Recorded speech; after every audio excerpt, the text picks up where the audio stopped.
Thanks, guys, for your time. Hope it's not as cold there as all the jackets are making it look like it is. Decent No, conditions. sorry, it's not bad at all. Okay, great. And captains today, good to get out on the 4G moon. Me?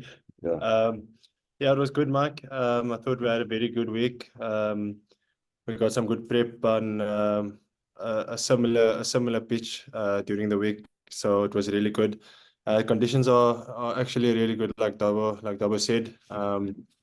A little bit windy, but it's nothing that we're not used to. We're really ready for tomorrow and looking forward to the challenge. Cool. Davo, from a coaching perspective, obviously nice to have a full week in Galway. You got your 3 training sessions in, unlike last week, which was obviously a little bit mixed up. Yeah, I mean, I think we only trained once last week. We had a completely normal week this week. Monday, Tuesday, Wednesday, normal content. The only thing we couldn't do was do double sessions. Like, the forward sometimes go out, then we come back in and then go out again, just because the 4G that we could get was, probably about 20 odd minutes drive away. But from here, we got all the training stuff in full week, 8-day turnaround, so no complaints, and that's cool. Nice one. And then on selection, we've brought in Damien, Hachivah, and Brock. It's not 3 bad players to bring into the starting lineup. Yeah, Damon obviously wasn't available last week, so that's big for us.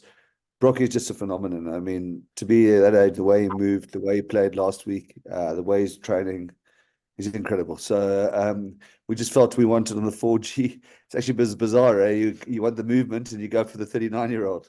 But and Quenza also moves really well. So and Steve's coming back from a long injury, so we wanted to give Quenza a run as well. So that was the thinking there. And then again, Hachivah made a difference when he came on. Also, sort of on a fast surface that the 4G is, his speed is quite a nice thing for us.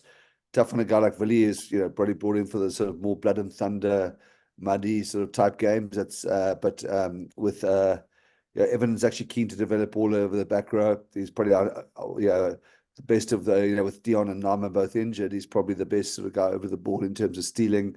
So putting him at 6, Hachivah, I think we've got a really, really good loose trio out there. Cool. Leighton's got his hand up first. We'll go to him. Thank you, Mikey. Hi, Dabo. Hi, Moon. Dabo, just on the selection, is that to hopefully run Connacht off their feet at the start? It wasn't a great start last week out, but are you hoping for something more with more intent this week, if I can call it like that? Yeah, I think you asked. It was your question last week about the start of that game, or what we lacked. So yeah, we certainly want more intensity. We don't want to start like we started last week. Unfortunately, sometimes with these teams, or unfortunately, part of rugby is you've just got to keep working, and let the sort of physicality or the intensity take its toll later in the game. But we wouldn't like to stretch it to last week's thing. I think Hachivah just made such a statement when he came, and especially, as I say, on a 4G, the plan would be to start with more intensity, obviously. I don't think, it's not a plan to us to sort of recklessly try and move the ball everywhere. We're playing against probably one of the, most exposed, unusual stadiums in the competition. The wind, the crowd, the dog track around it. This is something unusual. It's not like anything else in the competition. Amazing place, amazing people, amazing fans. But it's not going to be the sort of the game where we're going to be trying to make the Connacht people think that they got their money's worth in terms of running the ball. We've got a job to do tomorrow, and this is our plan. So yeah, not really running it, but just the more intensity and the much more intense start than last week will be important. And just if you take a look at the log, this game becomes even more so crucial looking at where Connacht is behind you guys. The Sharks still in the run for that 8th spot in that final. It's a do or die. Otherwise, you're playing knockouts against the Lions in 2 weeks' time, right? Yeah, we will aware of what the position we're in. Like I said to the team earlier, lots of what ifs. There's Ospreys game was very expensive, a poor tour at the start. But that's where we are. Connacht, we know, treating this like a final. I mean, if they're in this, they're gone. So that, and then they're known as a team of fighters, especially at the sports ground. It's got a new name now, but I can't remember. With respect, I can't remember it. But they're at the sports ground, so they're going to be absolutely desperate. I think it's going to make for, and then we are as well. That's the truth. You know, we want to finish. Not only do we obviously want the top 7, which is non-negotiable, we want to finish as high as we can for our own pride and where we are in our history of the RC and that sort of stuff. So it's a high pressure game, make no mistake.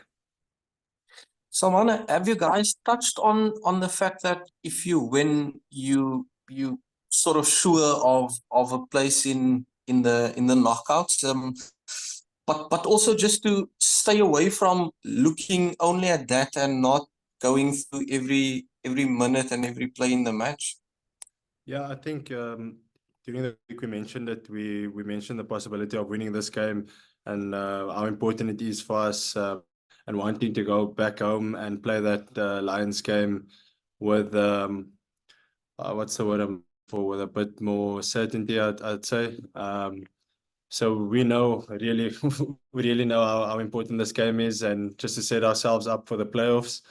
I think that game in Cape Town is just going to be about who we're playing in the quarterfinals, but really our full focus is about this weekend and getting the result. Thank you, guys. Thanks, Leeds. Next is Stephen. Yes, Stephen. Yeah, thanks very much. Hi, guys. Hi, Steve. Hi, Steve. Dobbo, what's interesting about just following the media in Ireland, there seems to be a lot of pushing of emotional buttons, in terms of motivation for Connacht. You see talk about the stand being demolished after the game, and also the incoming and departing players and so on. So there seems to be that emotional angle that is being pushed to motivate the players. I mean, that's how I'm reading it from afar. I mean, is there any relevance in that? Does the stand, can really the stand being demolished really have a kind of an influence on the performance of a team, or how do you view that? Yeah, I think we're clear that this is going to be a really, really desperate Connacht team. You're right, there are a million components, or not a million, there are a lot of components to it. The stand, if they don't win, they're out the URC. They got this reputation of being the sort of 4th province, in terms of the love shown to them by the Irish Rugby Union and that sort of thing. So they're real underdogs and fighters and scrappers, and these things will add to it. The stadium, the departing players. So we know that we're going to have to be really, obviously, intense at the start and really disciplined and not give them entry points. Not just talking about penalties, whether we loose with some detail or offload or something like that. That we're really disciplined in this game and really intense, because there's no question that they'll come out. They're going to come out frenzied. Can work in their favor, can also work in our favor. That's why we're going to have to be really disciplined and, as I say, intense and physical. But that is the narrative we're getting here as well. Do or die for Connacht. You see on the billboard and the end of an era and all that stuff. So it's got all the recipes of a really, really good game. And Salmaan, how do you contain that kind of thing, that kind of emotion? Is it simply through starting with intensity? I think, I think to keep it simple, it's really about the way we start. And I think that's the only thing you can control is your intensity. Look, the crowd is going to be up against us. There's a lot of elements going into this game, but ultimately the only thing we can control is our intensity, and that's our intensity in our attack, defense, in knowing our detail, our discipline, most importantly. So we're well aware about what's coming our way. Dobbo, the move with Evan to 6, he's obviously a guy that you use a heck of a lot as a ball carrier in terms of getting momentum and so on. Will that change his role in any way in terms of as a ball carrier, or is it really irrelevant in terms of, when you've got the ball in hand? Is it more about what he does when you... No, our system is 6 and 8 are very similar there. Where we've probably made the mistake in the past is 8 and 7. one of our guys has to sort of be wider, to defend in the gate, what we call the gates. It's the back three, it's a center wing and loose forward in the gate. And we don't ask Evan to do much there, especially on attack. Defensively, he can be in the gate, no problem. But him and Dion, it's a very similar thing. They're carrying all the time. They're setting up those pods off 9. They carry there, which Evan loves doing. Carry off 10. He's basically an A2 who likes, Hachivah as a guy is very much a sort of traditional, if you're going for a 2-4-2 system, whatever, he's very much a trams player, where Evan is always between the 50s. He wants the ball, he wants as many carries as he can. So it actually suits us more. He's more suited to play 6 for us than play 7 for us. And then we just felt like last week, as well as Billy played, and he did play really well, was that what we're sort of learning, not learning, I guess we knew it.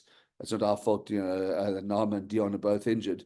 But if we're making the amazing defensive sets like we did last week, those huge doubles, you do 4 or 5 of them in a row, then the opposition, like happened when they gave that bridge pass to Rio Dyer, that suddenly they get 7 yards, and your big forwards doubles have got to go back 10 meters. So, that we do need somebody who can just get us that odd steal or just commit the extra cleaner, just to slow things. As good as I say, we defended really well last week, that whole game.